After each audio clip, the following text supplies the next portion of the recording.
ఓం నమ శివాయ. అందరికీ నమస్కారం అండి. మీనరాశి వారు కష్టాలు, పేదరికంతో బాధపడడానికి కారణం ఈ వస్తువులే. ఈ వస్తువులు మీ ఇంట్లో ఉండడం మూలానో, లేదంటే ఈ వస్తువులు ఇవ్వడం వలన మీరు కొన్ని సమస్యలను కొని తెచ్చుకుంటారు. అయితే అసలు ఈ మాసంలో ఈ రాశి వారికి గోచార ఫలితాలు ఏ విధంగా ఉండబోతున్నాయి? అలాగే ఏ దేవత ఆరాధన ఈ రాశి వారికి శుభ ఫలితాలను ఇవ్వబోతుంది? ఇటువంటి పూర్తి విషయాలన్నీ కూడా ఇప్పుడు ఈ వీడియోలో మనం వివరంగా తెలుసుకుందాం. కాబట్టి వీడియోని ఎక్కడా స్కిప్ చేయకుండా చివరి వరకు చూస్తేనే మీకు పూర్తిగా అర్థమవుతుంది. అలాగే మొదటిసారి మీరు మా ఛానల్ చూస్తున్నట్లయితే మా ఛానల్ సబ్స్క్రైబ్ చేసుకొని నన్ను సపోర్ట్ చేయండి. ఇక వివరాల్లోకి వెళ్తే మీనరాశి అనేది రాశి చక్రంలో 12వ రాశి. పూర్వభద్ర నక్షత్రం 4వ పాదము, ఉత్తరాభాద్ర నక్షత్రం 1, 2, 3, 4 పాదాలు, రేవతి నక్షత్రం 1, 2, 3, 4 పాదాలు చెందిన వారు ఈ మీనరాశి పరిధిలోకి వస్తారు. ఈ సంవత్సరం మీనరాశి వారికి ఆదాయం 5, వ్యాయం 5, వ్యాయం అంటే ఖర్చు, రాజయోగం 3, అవమానం అనేది 1. ముందుగా మనం ఈ రాశి వారి మనస్తత్వం గురించి తెలుసుకుందాం. ఆ తర్వాత మీ ఇంట్లో ఏ వస్తువులు ఇవ్వడం మూలానో, లేదంటే ఏ వస్తువులు ఉండడం మూలానో మీ ఇంట్లో కష్టాలు, పేదరికం ఎలా అనుభవిస్తున్నారో మీరు తెలుసుకుందాం. కాబట్టి వీడియోని మాత్రం స్కిప్ చేయకుండా చివరి వరకు చూస్తేనే మీకు పూర్తిగా అర్థమవుతుంది. ఈ రాశిలో పుట్టిన వారు జీవితాన్ని పోటీగా తీసుకుంటారు. ప్రారంభంలో ఎదురైన అపజయాలను చూసి కృంగిపోకుండా అత్యంత నేర్పరితో లక్ష్య సాధన దిశకు అడుగులు వేసి విజయం సాధిస్తారు. అయితే ఈ రాశి వారి జీవితంలో ప్రారంభంలో తెలిసి తెలియక కొన్ని నిర్ణయాలు తీసుకుంటారు. వీరి జీవితంలో ఆ నిర్ణయాలు భవిష్యత్తులో వీరికి మేలు చేసే విధంగానే ఉంటాయన్నమాట. అదేవిధంగా తమ యొక్క అంతర్గత ఆలోచనలను ఎవరితోనూ కూడా పంచుకోరు. అయితే ఈ రాశి వారి యొక్క జాతకం మనం పరిశీలించినట్లయితే కనుక వ్యాపారంలో చక్కగా రాణించే అవకాశాలైతే ఈ రాశి వారిలో ఎక్కువగా ఉన్నాయి. ఇక ఈ రాశివారి ఉద్యోగ జీవితంలో కూడా అంచెలంచెలుగా అభివృద్ధి పథకంలో ముందుకు దూసుకొని వెళ్తారు. వీరు తమ సొంత వ్యక్తుల పట్ల ఎక్కువగా మోసపోయేటువంటి సందర్భాలు వీరి జీవితంలో కనిపిస్తూ ఉన్నాయి. అది దగ్గర స్నేహితులు కావచ్చు, లేదా ప్రాణమిత్రులు కావచ్చు, లేదా వీరి బంధువులు కూడా కావచ్చు. ఈ విధంగా ఎవరైనా సరే వీరి పట్ల ఈ రాశివారి జీవితంలో కోలుకోలేని దెబ్బతీస్తారు. వీరు వీరు నమ్మిన వాళ్ళని ఖచ్చితంగా మోసపోవడం అనేది జరుగుతుందన్నమాట. ఇక ఈ రాశి వారి జీవితంలో ఇలా జరిగే అవకాశాలైతే ఎక్కువగానే కనిపిస్తున్నాయి. మీ జాతకం ప్రకారం చూసుకున్నట్లయితే ఎవరితో కూడా చెప్పుకోలేనటువంటి కొన్ని ముఖ్యమైన పర్సనల్ విషయాలను ఒక వ్యక్తి దగ్గర మీరు షేర్ చేసుకుంటున్నారు.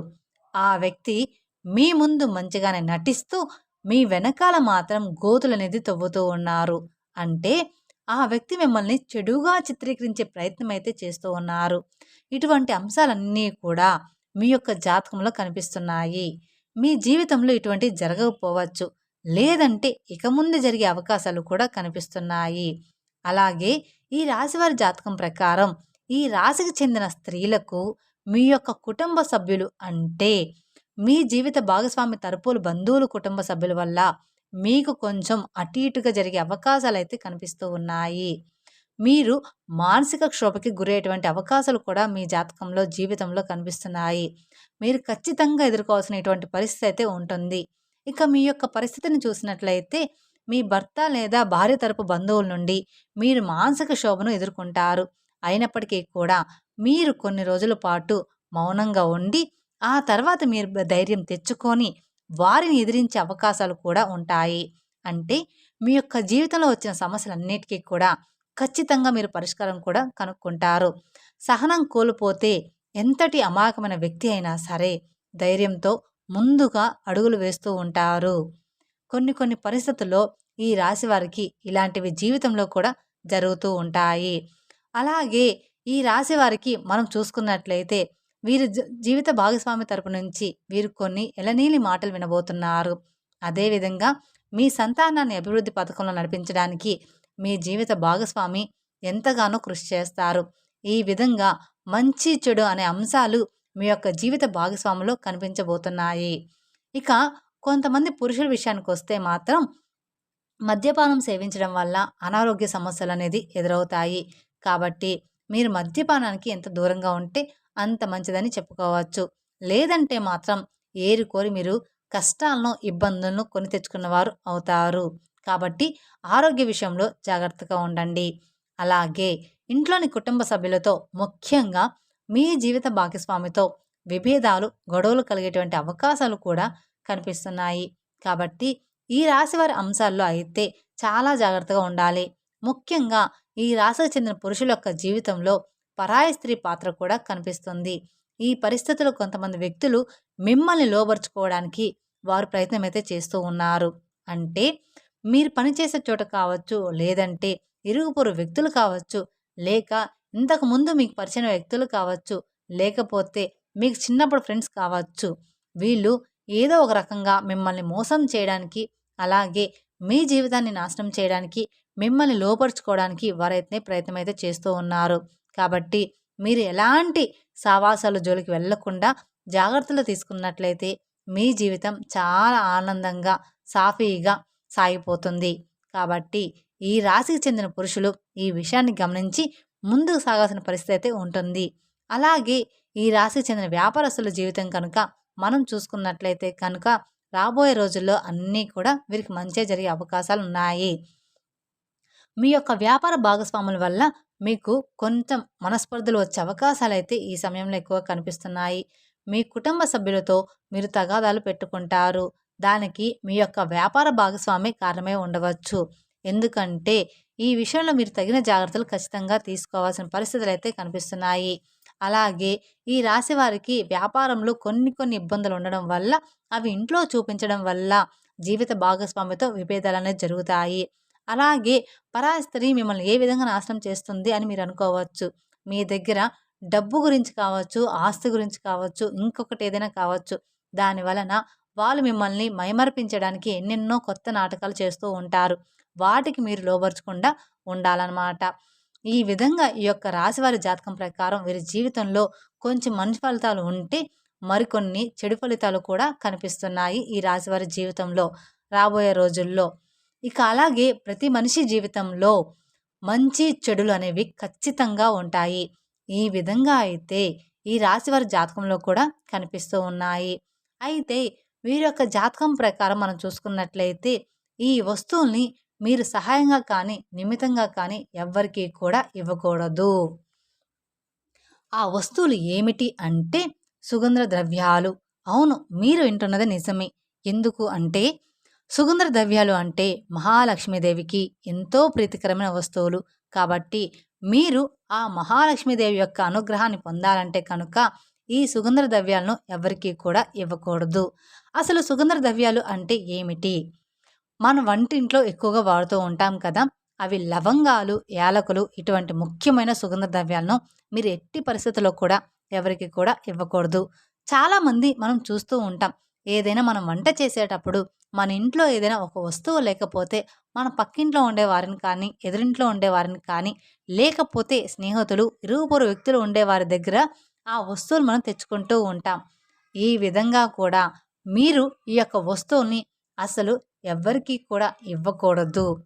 అంటే వచ్చే పౌర్ణమి తర్వాత ఆ వస్తువులు, లవంగాలు, అలాగే యాలకులు మర్చిపోయి కూడా ఎవరికైనా దానంగా కానీ, సహాయంగా కానీ ఇచ్చారంటే మాత్రం మీరు లక్ష్మీదేవిని మీ ఇంట్లో నుండే పంపించినట్లే అవుతుంది. తెలిసి కూడా ఇచ్చారంటే తద్వారా మీరు కోరి కష్టాలను కొని తెచ్చుకున్నట్లు అవుతుంది.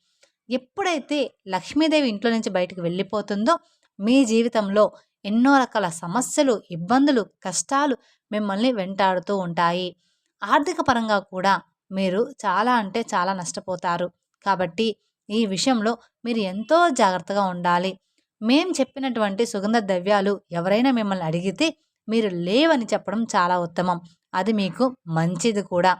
అంతేకాని మొహమాటానికి పోయి మీరు గనక ఇచ్చారంటే మాత్రం, ఎవరికైనా ఇచ్చారంటే మాత్రం అది మీరు ఖచ్చితంగా మీరు ఆర్థిక సమస్యలు, అప్పుల బాధలు, అలాగే కుటుంబ సమస్యలు మిమ్మల్ని వెంటాడే అవకాశాలైతే కనిపిస్తున్నాయి.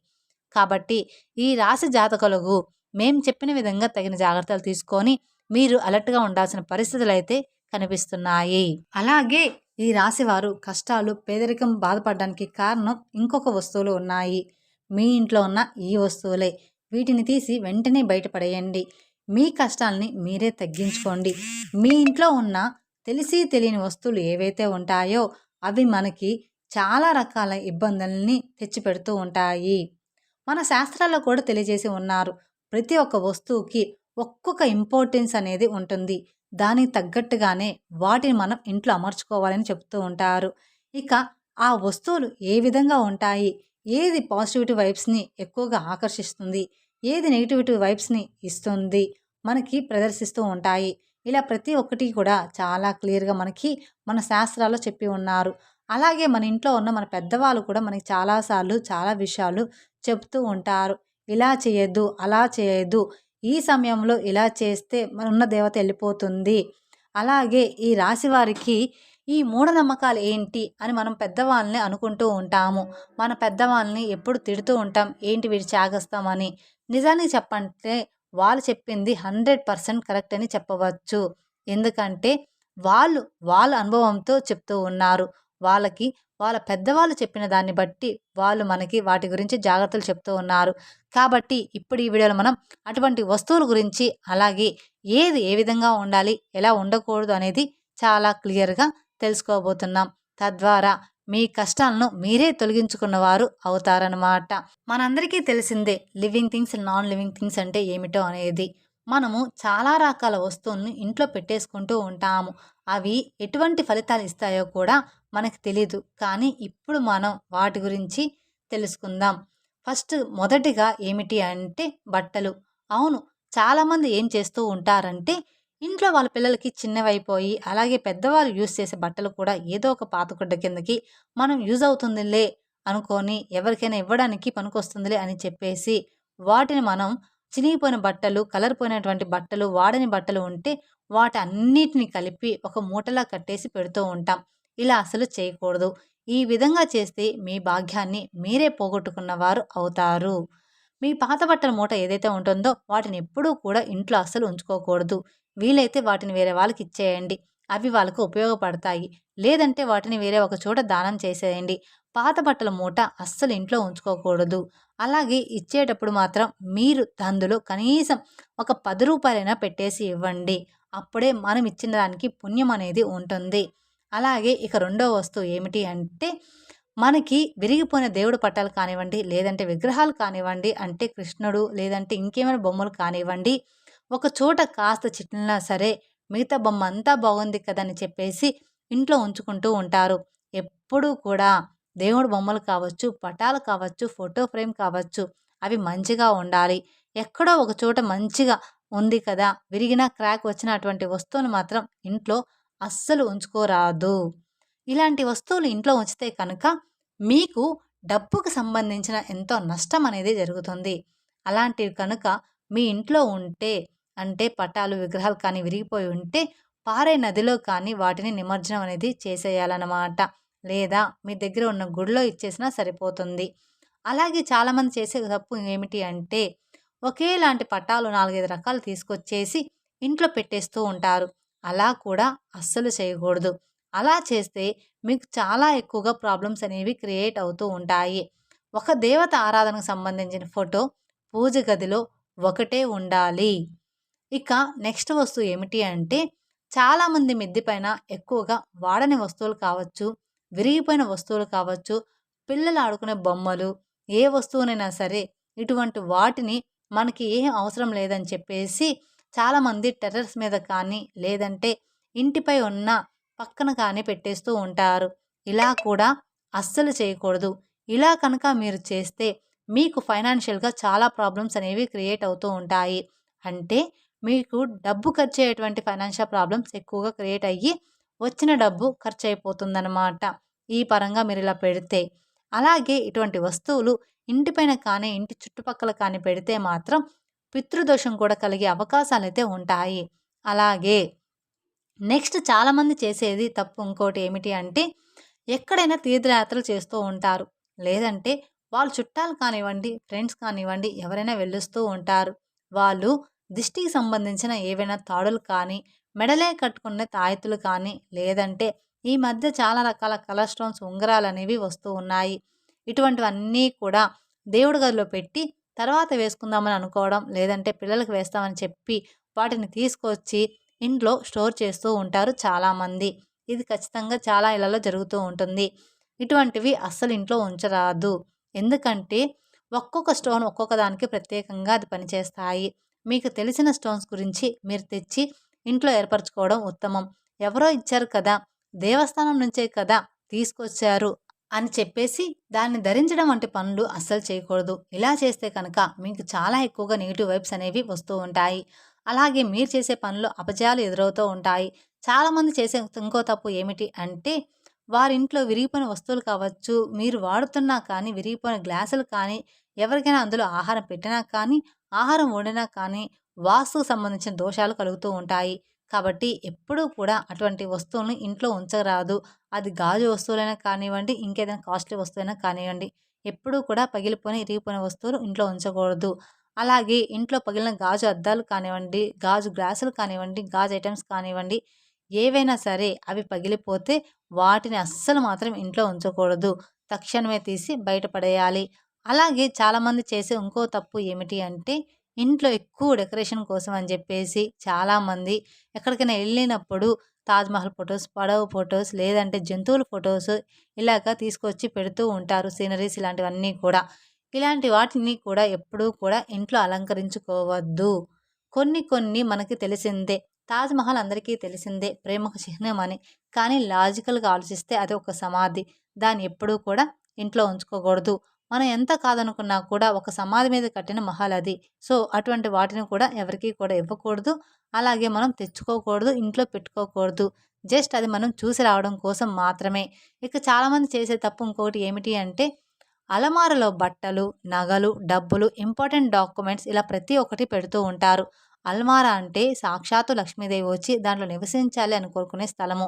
అటువంటి అలమారను ఎంతో నీటిగా, పరిశుభ్రంగా ఉంచుకోవాలి. అలాగే కొంతమంది అలమారలో వస్తువుని తీస్తూ ఉంటారు. ఆ తర్వాత వాటి తలుపులు వేయరు. జస్ట్ అలా తలుపు ముందుకు వేసి ఓపెన్ చేసి పెట్టేస్తారు. ఇలా చేస్తే కనుక నీళ్ళు ఏ విధంగా అయితే చేతిలో నుండి జారిపోతాయో ఆ విధంగా మీ డబ్బనేది జారిపోతుంది. ఖర్చయిపోతుంది. సో, ఇలా మాత్రం అస్సలు చేయకండి. అలాగే ఇంట్లో ఎప్పుడూ కూడా విరిగిపోయిన సోఫాలు, టేబుల్స్, చైర్స్ అస్సలు ఉంచకూడదు. అలా ఉంచడం మూలాన ఎప్పుడూ కూడా మీ ఇంట్లో దరిద్రాన్ని ఎక్కువగా చూస్తూ ఉంటారు. అటువంటి వస్తువులు ఇంట్లో అసలు ఉంచరాదు. అలాంటివి ఏవైనా ఉంటే మీ ఇంట్లో ఉంటే కనుక వెంటనే వాటిని మార్చేసుకోవండి. మార్చేసుకుంటే మీకు ఖర్చనేది తక్కువగా ఉంటుంది కాబట్టి మీరు అంత టెన్షన్ పడాల్సిన అవసరం అయితే ఉండదు. ప్రతిదానికి ఖర్చుంటది కదా అనుకుంటారు. కానీ అలాంటివి మార్చుకుంటే చిన్న చిన్న ఖర్చులతోటి సరిపోతుంది. అలాగే ముఖ్యంగా ఇంట్లో ఆగిపోయిన గడియారం అనేది ఏదైతే ఉంటుందో అటువంటి గడియారాన్ని అస్సలు ఉంచుకోకూడదు. వెంటనే దాటిని బాగు చేయించుకోవాలి. ఆగిపోయిన గడియారం అంటే సాక్షాత్తు మన లైఫ్‌ని మనం ఆపేసుకున్న వాళ్ళం అవుతాము. అలాగే మన ఇంటిని ఎప్పుడూ కూడా నీట్‌గా ఎటువంటి బూజులు లేకుండా, దుర్వాసన లేకుండా పరిశుభ్రంగా ఉంచుకోవాలి. మేము చెప్పినటువంటి జాగ్రత్తలు కనుక ఈ రాశివారు తీసుకుంటే మీ ఇంట్లో మీకో తెలియకుండా ఎంతో ఎక్కువగా పాజిటివ్ వైబ్స్ అనేది స్టార్ట్ అవుతుంది. తద్వారా మీ ఇంట్లో ఉన్న నెగెటివ్ ఎనర్జీ అంతా కూడా తగ్గిపోతుంది. అలాగే కుదిరితే మీరు ఇంట్లో రోజు నిత్యం దీపారాధన చేసుకోవడం అలవాటు చేసుకుంటే ఇంట్లో పాజిటివ్ వైబ్స్ అనేది ఎక్కువగా ఆకర్షిస్తుంది. తెలుసుకున్నారు కదండీ! ఈ వీడియో గనుక మీకు నచ్చినట్లయితే మరికొందరికి షేర్ చేయండి. అలాగే మొదటిసారి మీరు మా ఛానల్ చూస్తున్నట్లయితే మా ఛానల్ సబ్స్క్రైబ్ చేసుకొని నన్ను సపోర్ట్ చేయండి. Thank you for watching my video. ఓం నమః శివాయ.